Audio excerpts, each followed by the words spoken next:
Before we get into our opening meditation and setting the tone of our consciousness so that we can receive from the universal mind the great truth regarding miracles and regarding manifestation, I'd like just to talk a little bit about what miracles are, so we're clear on the definition. Okay, miracles classically, transcend any form or condition. So they are inherently 100% transformative.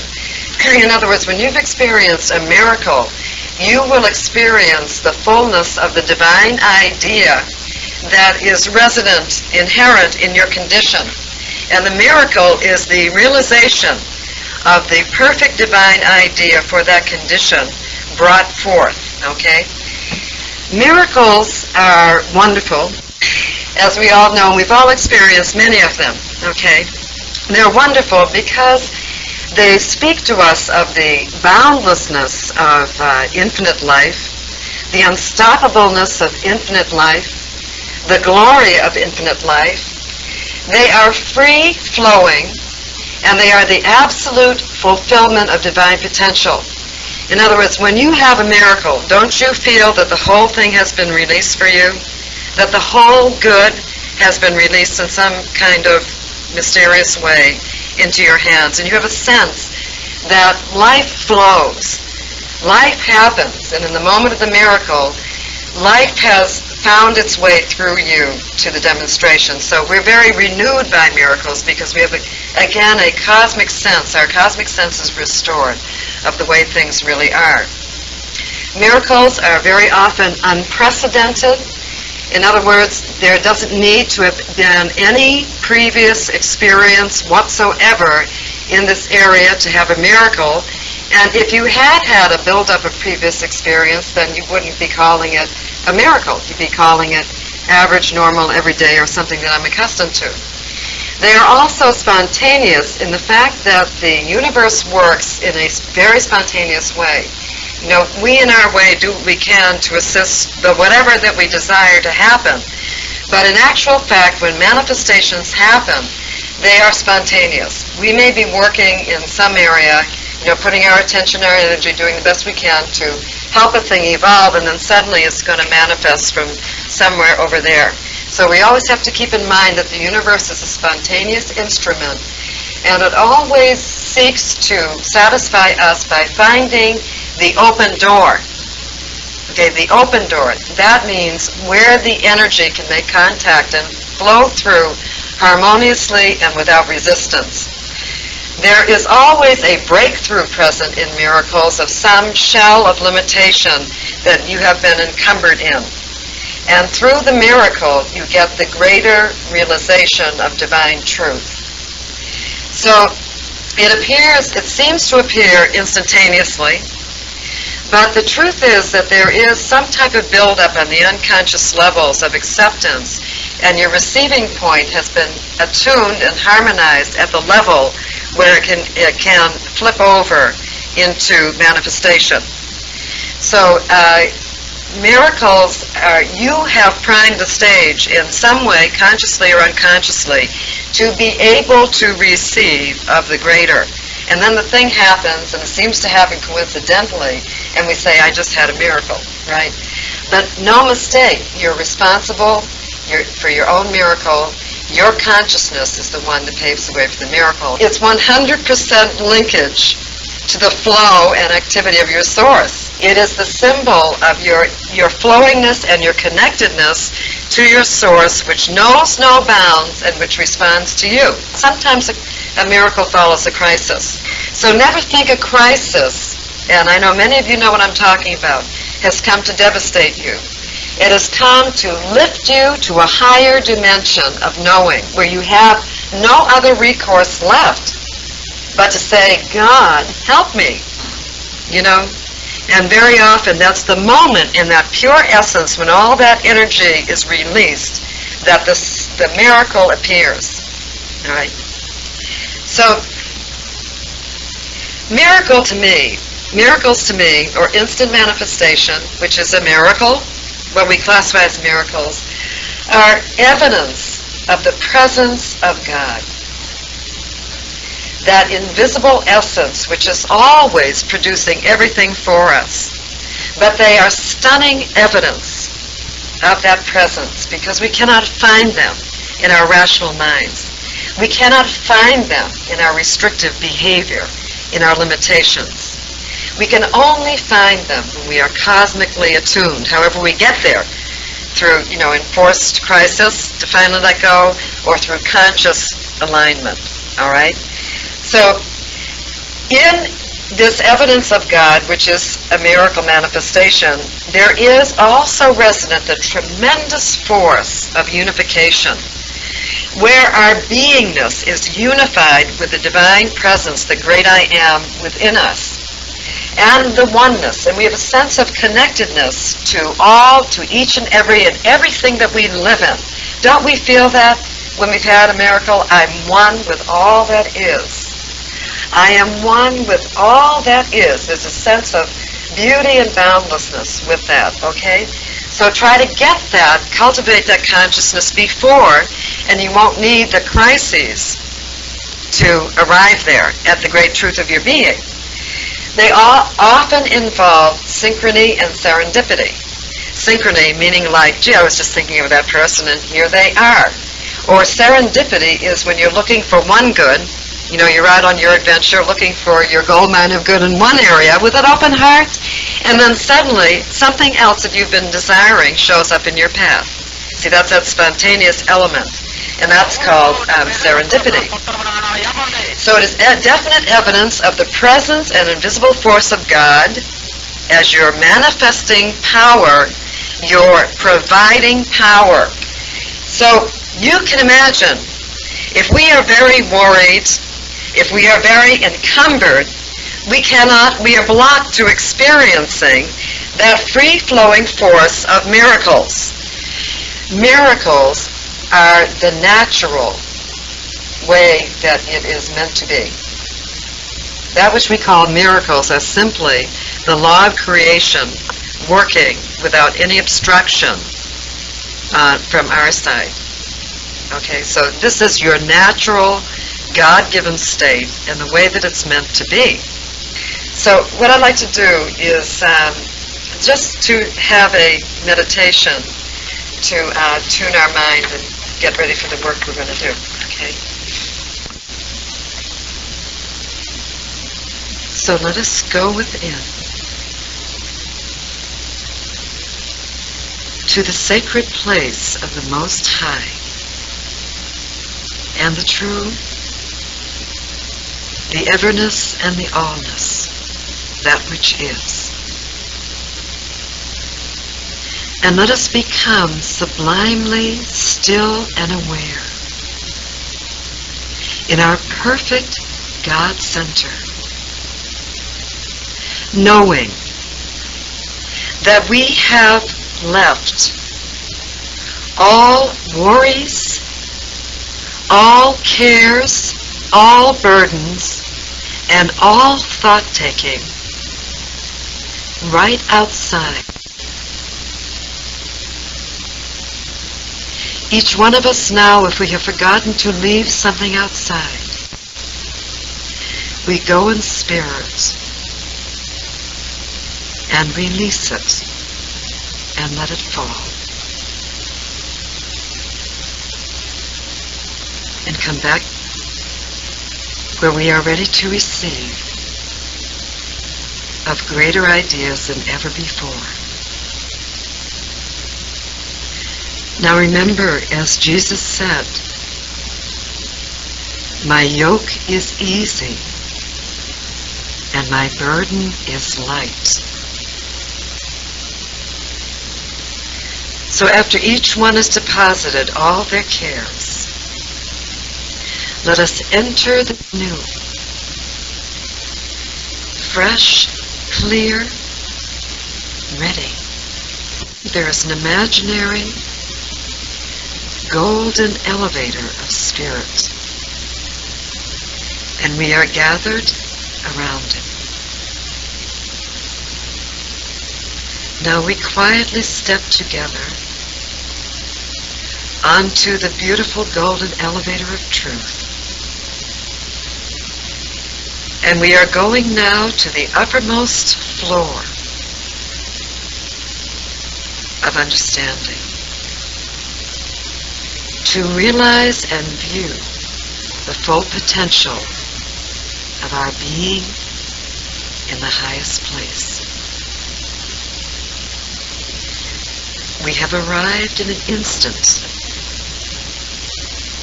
and now we open the door, and there before us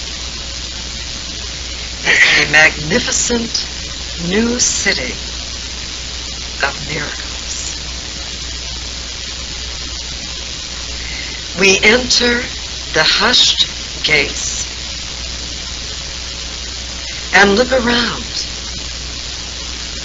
And as we look around, we see the great atmosphere and teeming consciousness of peace, joy, love, and faith that abound.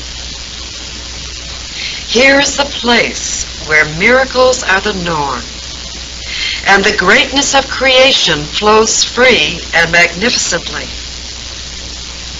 People in this dimension are wise and evolved. Here in this dimension, we notice there is no laboring.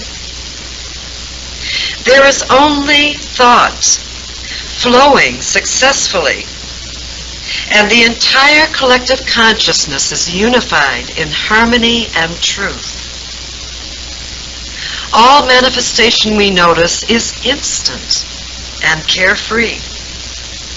And God is recognized by each and all, and heralded as the one and only source, and all that is ever necessary for the accomplishment of any great thing, for perfect demonstration. Here in this hallowed high place, creative processes are revered, are deeply understood, honored, are used only for the highest and noblest visions and intentions of good. As we watch the flow around us in this city, no one seems to be concerned or competitive or controlling another. All have their minds serene in the worship of the truth. And the great diamond walls of this city keep out and repel the profane, the unbelieving, the unknowing, and only those of faith and love of the Divine Spirit may enter.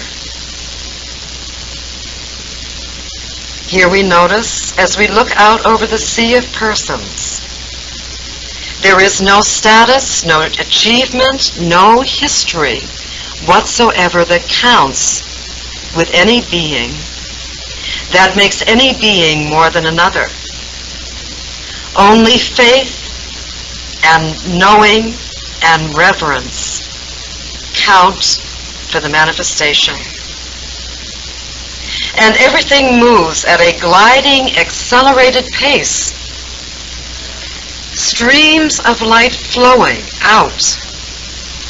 And there is no such a thing known as delay or obstruction. Only my God now, my good now, is known by each and all, and there is never a negative word spoken or entertained. It is not even known what it is. Here, in this territory indeed, thoughts are things. Thus, thoughts are carefully chosen with wisdom and joy. Each one has their full, every moment, all the time, and each one is sublimely fulfilled and satisfied.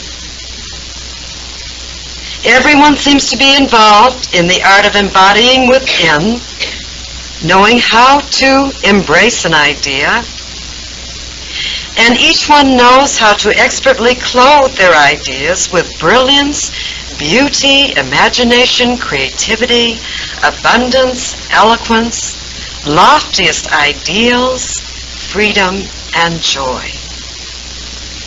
No one knows I can't. Frustration is unheard of, non-existent. Ideas of no's and impossibles have totally dissolved from consciousness and from the universal vocabulary. Each one seems to be able to create at will the most magnificent creations entire. Yet, at the same time, no one seems attached or clinging to any single creation, just simply rejoicing in the full utilization of the creative power and the expanse of the imagination. Creation is not an effort, it's simply an act of joy. So here's the dimension where people manifest at will and with ease. And each thought is filled with love. Each knows their own power and freedom and manifests what they require as they go along, in the moment they require it. There are no limitations.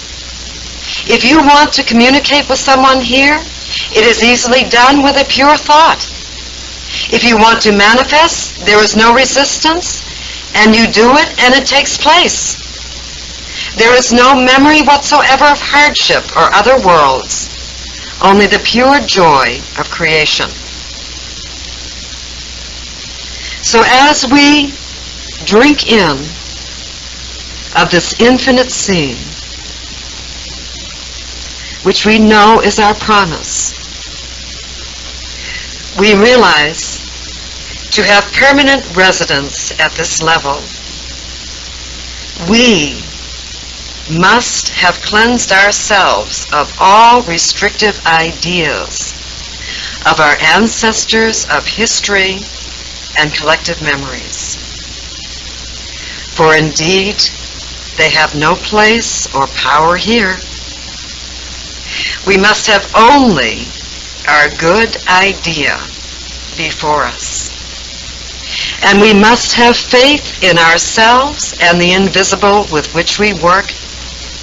And we must know God is the thought substance and becomes the form of all things.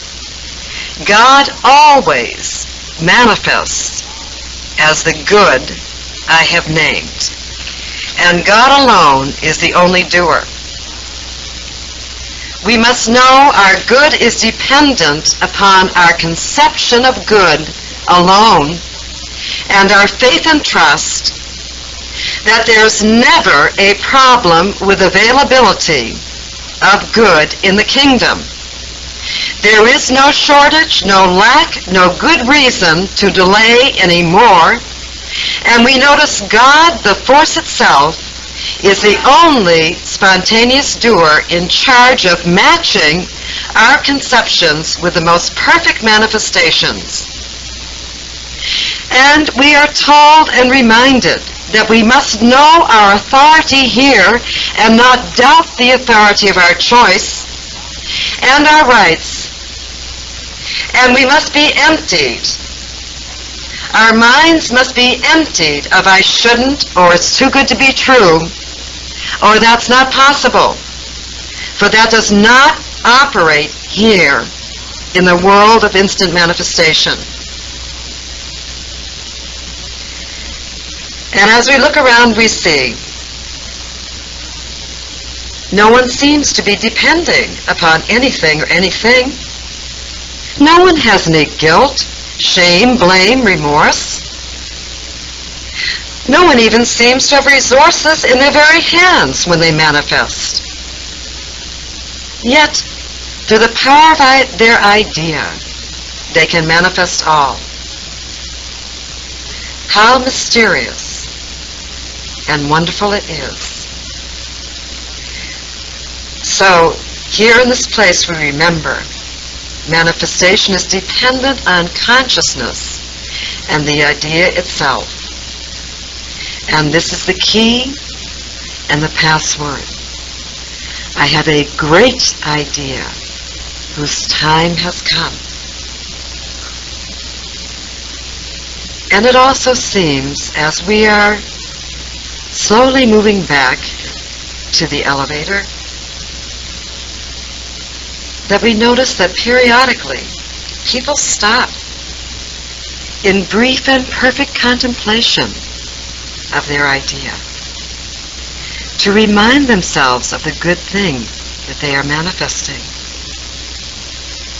And look how they love their ideas intensely and clothe their ideas with bountiful love.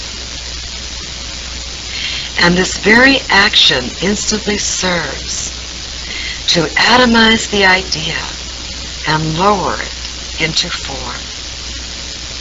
In an unbroken stream of connection, they swirl that love around their idea, and the idea gets brighter and brighter and more luminous, more and more vivid, and moves over into the manifest plane. So this is the power they use, we notice. This is the power we shall use, and it is all we need. Our loving an idea brings it through.